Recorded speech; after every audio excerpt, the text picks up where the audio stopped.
Hey, I'm Chris, and I'm doing this video just sometimes just to get some stuff off of my chest. It's not really something, understand everything I'm going to say. It comes from my opinions, my views. I don't have all the answers. I have no firsthand knowledge of the situations. I have nothing. I just going by the stuff I've seen, stuff I've read. So and long term, this is just my opinion. I understand others will have different opinions of mine, and I respect those opinions. Please respect mine as well. I'm not here to upset anybody or anything like that. But the video is basically things I feel Disney as a company has done wrong. So one of the first things I think that not so much on Disney side, but more on the Pixar side. I don't think Disney should have purchased Pixar.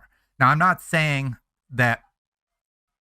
I just feel like there at the beginning, Pixar did some really good or animation or, full length animation movies for Disney.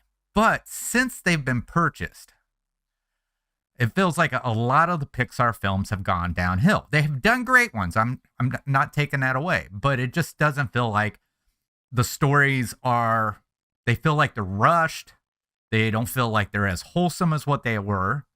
I think Pixar would have been better off as a contractor for other movies, other movie companies. And I think it would have gave them more free range on their stories and their characters. So I just truly think Pixar would have been better on their own than being owned by Disney. I think Pixar, like I said, could have been a contractor, could have sold different story ideas to other movie companies instead of just falling underneath the Disney brand. So, moving on, how they have handled Marvel. Now, for the most part, Disney has done a very good job with Marvel.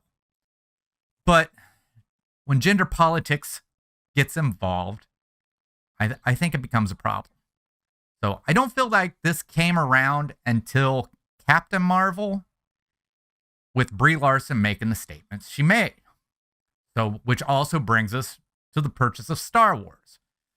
So, how can you buy Star Wars and George Lucas's outline for 7, 8, and 9 and not use them? George Lucas is the creator of this entire universe, and nobody knows it better than he does. So, I just don't understand. I think one of the problems with the sequel trilogy is, once again, I think there was some gender politics in it. I feel Rey was a character that had no flaws and had nothing to really overcome. And I feel like the relationship between Rey, Finn, and Poe wasn't really established like it was for Luke, Han, and Leia. So it left the fans having a hard time to care for these three individuals.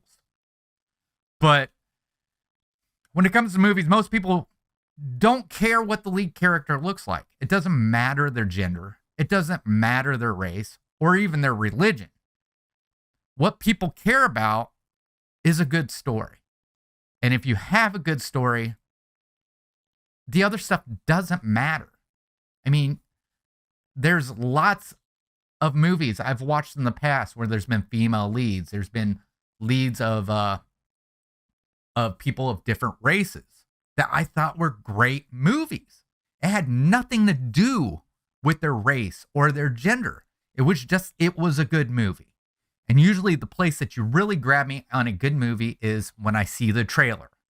And I understand there's been sometimes trailers aren't so good, but the movie is fantastic.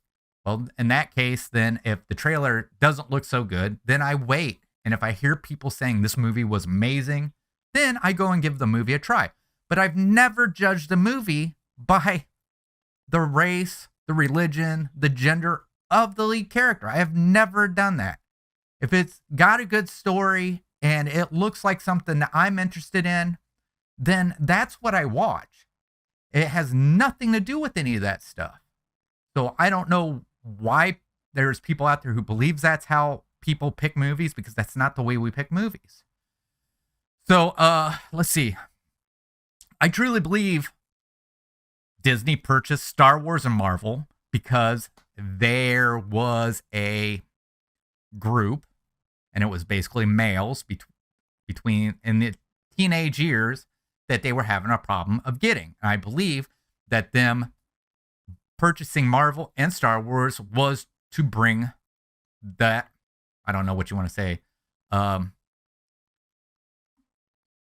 those people in, creating more things to attract them towards Disney.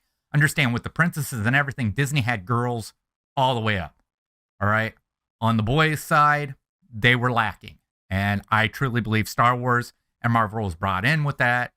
And then you had other individuals who came in with different ideas, and it all changed. And it ended up kind of almost doing the opposite. So, like I said, to me, I think that's what Disney was truly wanting to do. But like I said, this is all my opinion. I'm just going by, what I've seen, what I've read. But coming up next, Disney raising park prices. So I understand right now we're in inflation, but I think park prices were raised before that. Now, if Disney can come out and truly tell me they raised park prices because they wanted to raise the pay for cast members, I would have said fine. But I don't believe this in this case. I believe Bob Chapek is a money guy. And I think that's all he cares about, is making a profit, the company making a profit, and he thinks making a profit makes himself look good. Do I believe Bob Chapek cares about magic or creating entertainment? I do. I do believe he believes in creating the magic and entertainment, but as long as it's creating a profit. That's the only place I think Bob Chapek really cares about that stuff in that situation. I think being CEO of Walt Disney, or Disney as a company, shouldn't be the same as being a CEO for any other company. I think when you take on that role as CEO for Disney, you are not filling the shoes of the person before you. You are filling the shoes of the man himself, Walt Disney. And I think it should come down to every decision. I think you should be the person who makes the decision, but you also should ask yourself, what would Walt do in this situation? So I feel like if Disney could find a happy medium on their prices, sort of like the prices for their tickets, their prices for their resort stays. And I understand, they've got value, they've got moderate, and, they cover a big range of people's incomes, and that's great. But the more affordable you make it for people to come to the park, the more people you can get into the park, the more people who will purchase merchandise, they'll purchase food, and that's where you're going to make your money. I mean, that I would love just to have the money that Disney World itself makes in soda pop, because I'll bet they do very well in soda pop in one day. And that's all four parks. I would say they do very well for just one park in one day on soda pop sales alone. But like I said, I understand that some of that some of the money that's made has to go back into buying more soda pop to keep stocked up. But I believe the profit for the soda pop is probably really, really good. All right. Moving on. Disney was a trendsetter when they created Fast Pass, but they became a trend follower when they created Genie Plus.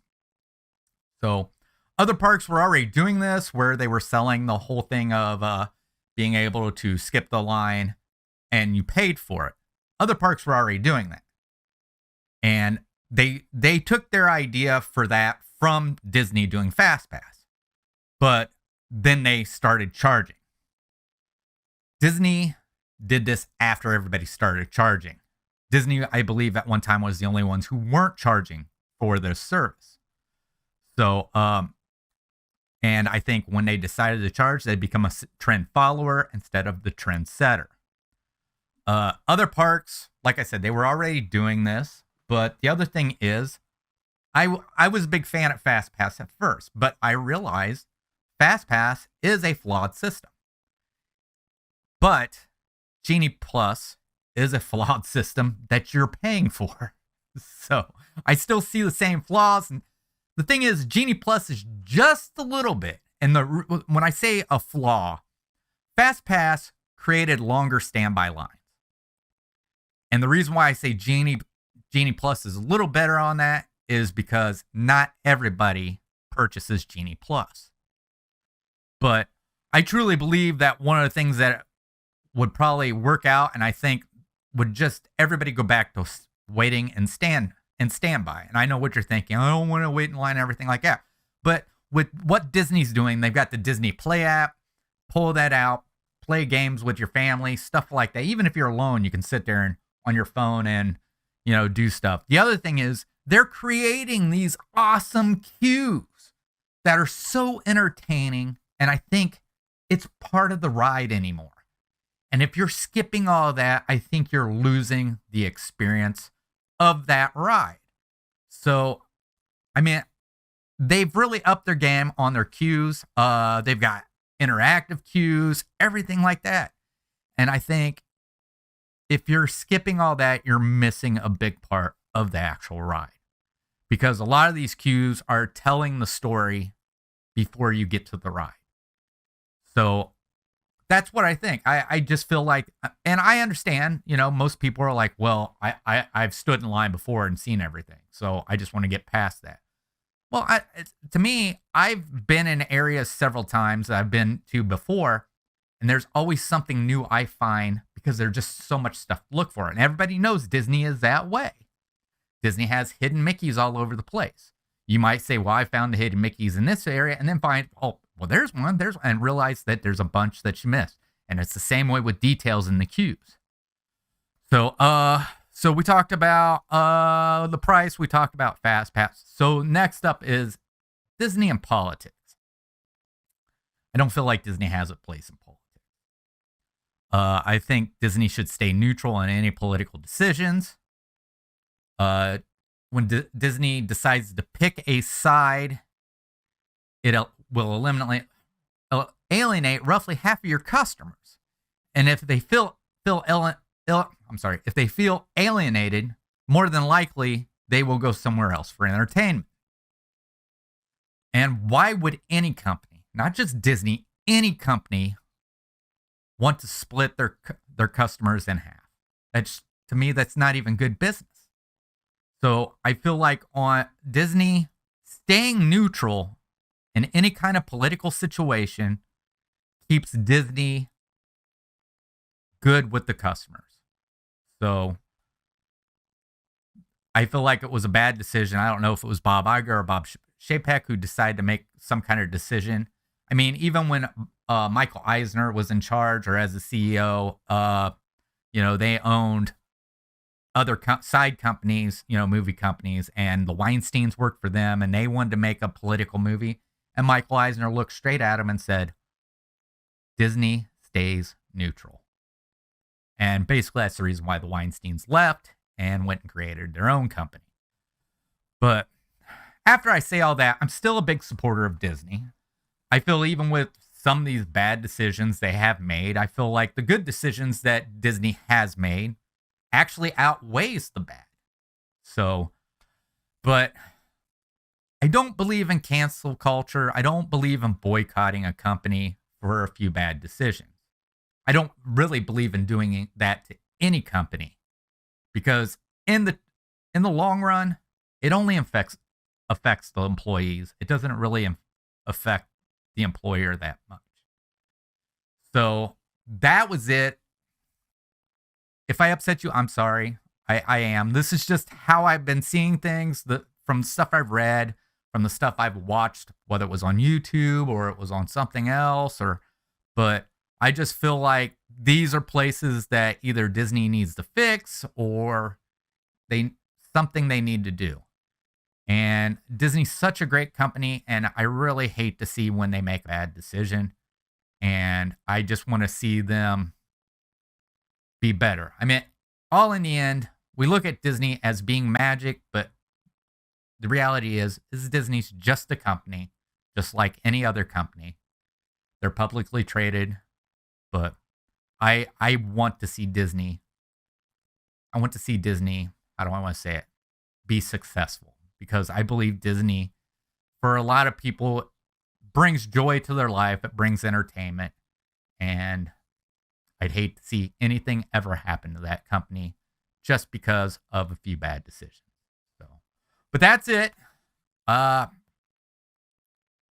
Tell me what you think in the comments. Remember, be respectful. I understand you have your opinions. I have my opinions. And I've always said, I may not agree with your opinion, but I will always stand up for your right to express your opinion. So I hope you feel the same way about mine. I think that's going to do it. I'm having a hard time ending this video, but I hope to see you later. I hope to catch you on whatever the next video or live stream I'm doing, and I hope you all have a good day.